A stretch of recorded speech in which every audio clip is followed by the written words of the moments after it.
How's everybody doing? Great to see you again. Thanks for tuning in.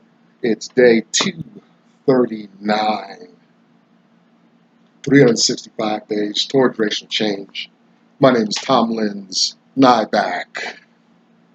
Pleasure to spend time with you and um, get into the nuts and bolts, the blood and guts of uh, racial issues in America. Starting out, I'd like to be transparent. What my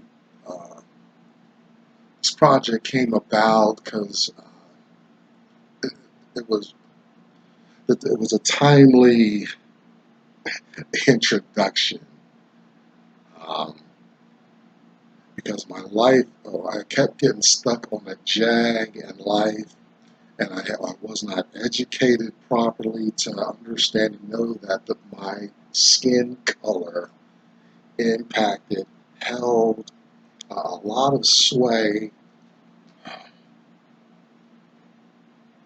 on my orientation in American socioeconomic structure. It's a very real thing, and it still continues to this day. It impacts me, directs my life, compels me to spend energy in ways I would rather not, you know, all this stuff. But here we're not just, I'm not just moaning and complaining for hours and hours about my experience. We're looking at historical, factual data to support my claim. Right?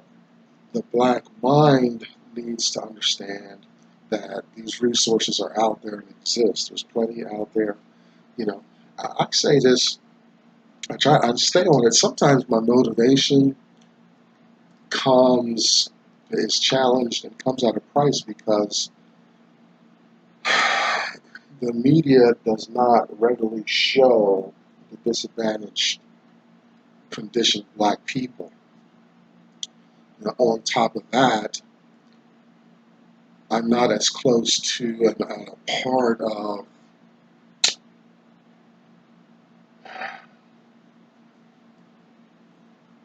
this being directly associated with black disadvantage in America, homelessness, drug addiction, things like that. Those are all part of my personal story. So I'm not immersed in the environment as much as I was in the past. That's a good thing. If the wheels turn in such a way that I can give back, I will. Right now, it's important for me to stay away from the community, but I am bear witness a lot that goes on there. Sometimes I struggle because the place I'm coming from is not readily apparent. America doesn't focus on that unless some philanthropist that shows up, or unless it's the holidays, right? Then America rolls out its altruistic concern for black people strung out on the street trying to get it together. It's seasonal holidays, you know what I mean? Uh, that's that's the way it is in America. Uh, if we can put proper attention to it all the time, that might be an avenue for consistent change. So the black mind needs to understand this, because I get feedback sometimes. Oh, slavery's over. Get over it. Let's move on. It's talk. It sounded like Moynihan's benign neglect under President Nixon back in '69, '70, stuff like that.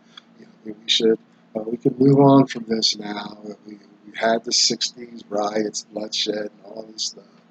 Uh, Representation, Dr. King's famous speeches and stuff. Let's move on. Let's go. It's no longer a problem, the issue.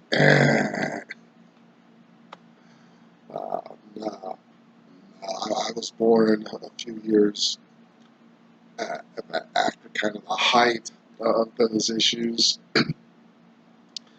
and they're still relevant and ringing true today. Black mind needs to understand that white mind, privilege, power, expectation of favor in America and the world, white skin, runs the world. You know, the, what's the conditioned mentality of a white person with so much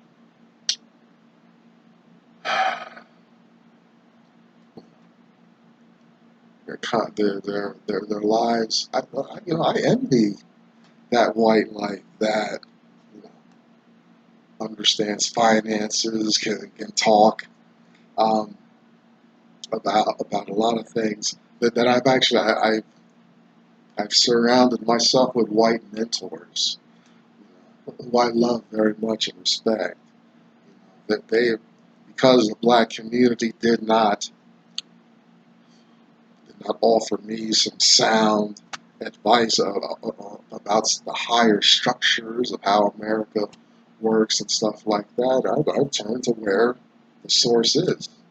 I don't go out to the desert to go kayaking. No, I go to where water is abundant.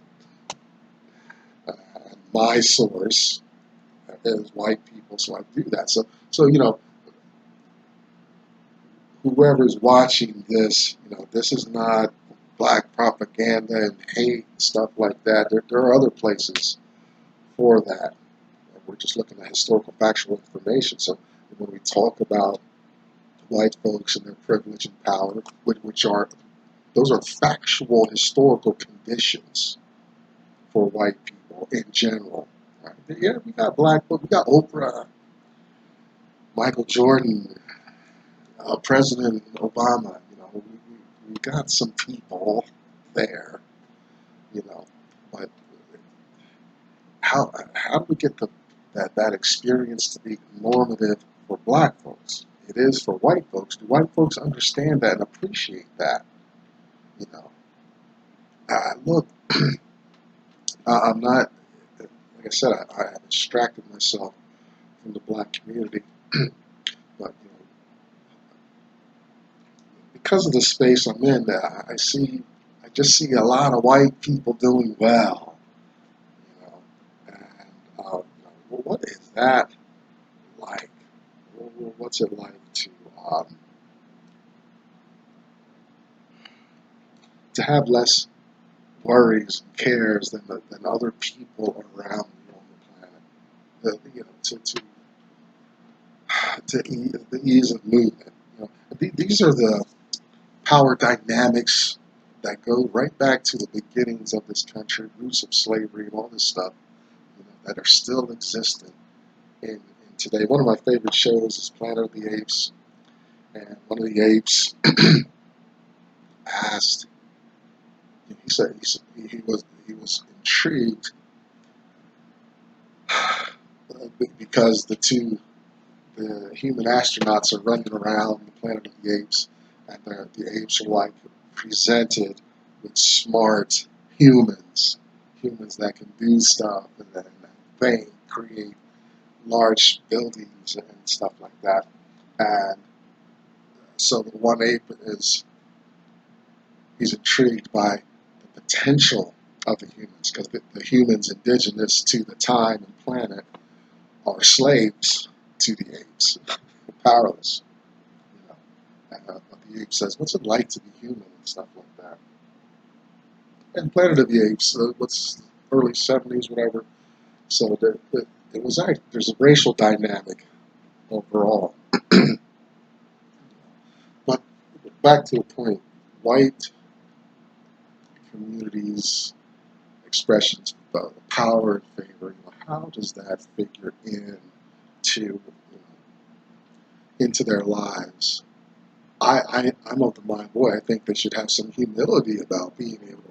But there's white people that are like, yeah, we're supposed to be kings and queens on the earth. We got that. We are here. So there's some of that too to wrestle with. Oh, that can go a lot of ways. The white mind. Also, financial literacy among black people. Do you know how to handle money, what it is, um, or when there's challenges, and follow news cycles? Do you follow news cycles in relation to your money? Things like that. Just being mindful of how money works, what it can do for you, how it's being eroded. I was just at Walmart and look, I won't advertise them, but I like to drink these seltzer water, carbonated water, with a hint of some flavor, whatever. And I saw today, they made a smaller version, but it costs more. You know, that's a feature of inflation. If you understand how inflation is working, understand how the power of our dollar shrinks over time. I don't think there's anything left of that piece of paper, the way they tinker with it and stuff. But financial literacy helps us can put our minds at ease as we see our favorite products at the supermarket get smaller and cost more. Wow. Yeah, I remember there were some places I paid a nickel for gum, big old long stick of gum for a nickel, dime. Make yourself sick. You can chew it all. You can chew all that long stick of gum. And a lot of things. I'm starting to update myself. I can't escape it too much because you see I'm getting gray here. I'm thankful I ran into the work of a man named Dr. Claude Anderson. He wrote 3 great works, and we reference these a great deal as we go through this year. First, a Black History Reader, 101 questions you never thought to ask. And we are in that page 131 today. Black Labor, White Wealth, Search for Power and Economic Justice, and Dr. Anderson's National Plan to Empower Black America. Powernomics. You can find Dr. Anderson at powernomics.com. If you get in contact with him, please tell him I'm trying to reach him myself. I don't know the man personally, but his work is right on point and speaks directly to my experience. I'm not in denial at all. Behind me, you see the hashtag #US2Cinema. We find black women supporting and getting together there. I'm pretty sure that's on Facebook. Check out Black Enough, BLAGGENUF, kind of a black Facebook experience. If you can't find the flavor here on the World Wide Web, do what I did. Start your own blog, whatever, and get you some little community and go for it. Let's see. If you feel like it's all factual, historical, we'll look at a fictional account of these factual, historical events. Old Tom's Cabin, excellent book. Please get it. It's not some little propaganda pamphlet for abolition about a poor guy named Tom, whatever. It's a book. And some of my subscribers have actually gotten it based on this program, and I'm glad. If you get it, I know maybe if you're not accustomed to reading, it can be intimidating, a big old book, but I get joy out of finishing books. And also that you want to read it to the end, very important. All right, today, 239, we are walking through Dr. Anderson's voting points. He's got 6 of them. Today is number 5 on page 131 of Black History Reader, 101 questions you never thought to ask. Point 5, support only those who support Black Americans. It's getting back to that exclusive message, quick. When I talk about Black exclusivity, I have to, kind of get this disclaimer out the way that other groups have to understand that when initiatives for black people are forwarded, I wish other people would not have access to that those initiatives would be exclusively black. But because of politics and the law and stuff like that, initiatives to help black people can be framed as such, but other people, everyone has access to it. And consequently, it's the others who come in and really suck up a lot of those resources and stuff. Hence, Dr. Anderson's very adamant. I agree with him that our initiatives and concerns need to have an exclusive black agenda. Um, one of my points is how overt do we become with this message, with what we want to do or what we're trying to forward. You know, that's a challenge. You know, that's the reverse discrimination. We've got to deal with some of that. But just quickly, just as for this disclaimer, other groups may or may not understand they dilute power away from black people because those groups are more acceptable in America than black folks getting some benefit or some favor in the system. The other groups are favored. They just get more of the lion's share and the benefit from and most initiatives slated for black folks. But black folks still somehow come out on the disadvantaged end of what's happening there in that space of benefits and support. And here's other thing. We've talked, I think, in the past about starting new businesses, some business practices, how Asians, to some degree, very discriminatory towards black people in business. But the Asians are, in their defense, they're exclusive. They're like that with everyone else. They're support their group. Maybe blacks, maybe a little harsher, but they are like that with everybody, according to Dr. Anderson. We've talked about that before. Anyway, this exclusive black agenda, it's hard to be, how do you be that overt? We've talked just in the past couple of days about a singular voting bloc, unified voting base, whether to engage or disengage as a group from the political process. And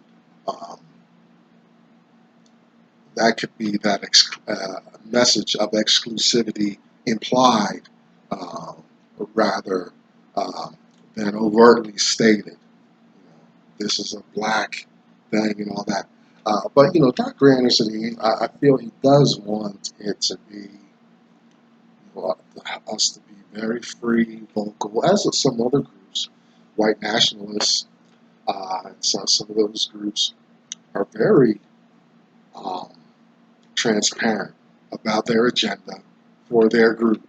But it's only when black people start to exercise the same transparency across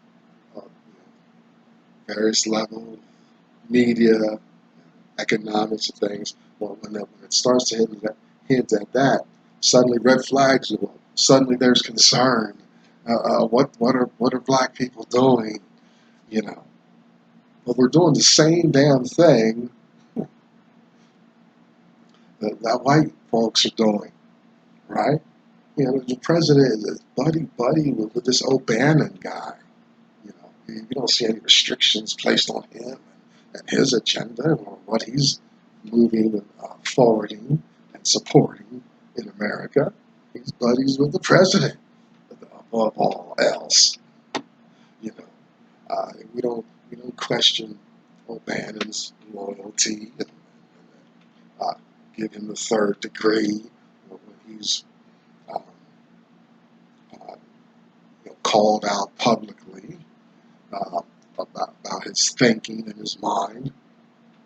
Black folks, man, we make some little whisper, a move about freedom, something. All of a sudden, the press is all over it. We need sensitivity. We need not be so uh, aggressive with the message. It's like, dude, I was just brainstorming while I'm making a cup of coffee. You pulled out the National Guard around this issue. I was recently introduced to the ski club, black ski clubs and stuff like that. Big thing. Of course, I never heard of it until just a month or two ago, but it's huge. Some of the initial events when black folks organized and came, I think, to Colorado, to some of the places like Vail, and Colorado's got a lot of skiing and stuff. So when black folks, kind of descended on these towns and stuff, the National Guard was involved. You know, uh, some anticipate like black folks are going to go up in the cold and start revolting against America or something. I don't know. But they had the National Guard up there initially, being prepared for whatever. And there were incidents, and some of if you look up some of the testimony, yeah, there's initial pushback and stuff. It's probably better now. Um, there was some resistance from the white power structures up in those places. And even the National Guard, well, they got wind of black folks organizing. Oh, as number one, they descended. Oh, they were unified as a group. Oh, uh, that's what black folks deal with. I'm preparing to work on this project summit. Right, I get all of these people. I told them my script, I guess, for the hour. Oh, they're concerned. I can't do this. They don't understand this and that stuff. In a way, I'm hoping they would disqualify me because I'm busy with other things right now. But we'll see. I'm going to finish that report, give her my feedback. I'll keep y'all posted on how that goes. But the black, I'm the only black going there to do stuff. And wow, well, we better vet him a little extra. Right. So the exclusive black agenda. Have that in mind as you're considering sending this black leader to White House, wherever, local government. Um, it's done. We've done a share of waiting in the American system. Other groups are surpassing us. You get some new group coming to America. Now, in their defense, they stay organized, they stay exclusive. There's some loyalty and stuff around that, and they move on. Part of what's hindering black success, if I could be a devil's advocate, is that because we're a nation within a nation, and we're blacks are conditioned in a certain way. American black people are conditioned in a certain way not to organize. Like, we're already in America. We're already in our physical space. You know, we're not coming from Asia, Africa, Europe, South America, and starting building little communities. It'd be much easier if that was the case. You know, if during slavery times that was the case, it'd be a whole different America. But it's not, because the black Americans grew up within the society of America, so we're already here. So, and that is hindering our ability to be in one's physical space and all that. And also, think about some of our communities as we had tried that. Rosewood, Tulsa, DC, you name it, Atlanta is on that list. There are a lot of places where there were this black community, but jealous whites came, sacked, and murdered, burned those communities down, and stuff like that. So it's a challenge come together. Because the blacks have a challenge come together. Anyway, we want this black leader to be a black leader, a leader of blacks. Okay, you get what I mean? Little white girl comes up to Malcolm X. If you watch the Malcolm X movie by Spike Lee, Denzel Washington, the star. Little white girl comes up to Malcolm X. What can I do for help black people? He says nothing, and it's a little brazen and rude to some degree. But he's like, you can't do anything for us, and even your presence in black space is going to seriously hinder and dilute, tear up the message for black people in America. You being in that, um, it's a sticky subject issue to get black people into that exclusive way and that exclusive space, but it's necessary. We're never going to foresee, realize this until black people make that leap. It's going to be a leap. We're toying with it. We're teetering on the edge. We're straddling the fence and all that. But eventually, if more black people want change in their favor, they're going to therefore have to um, come together, be one, and let the chips fall where they may. You know, uh, we don't readily get what we're after by supporting white power structure. I say, let's save that energy, and, break, curtail, focus that energy inward. White support. Let's focus it to groups, as far as group support, and let the chips fall where they may.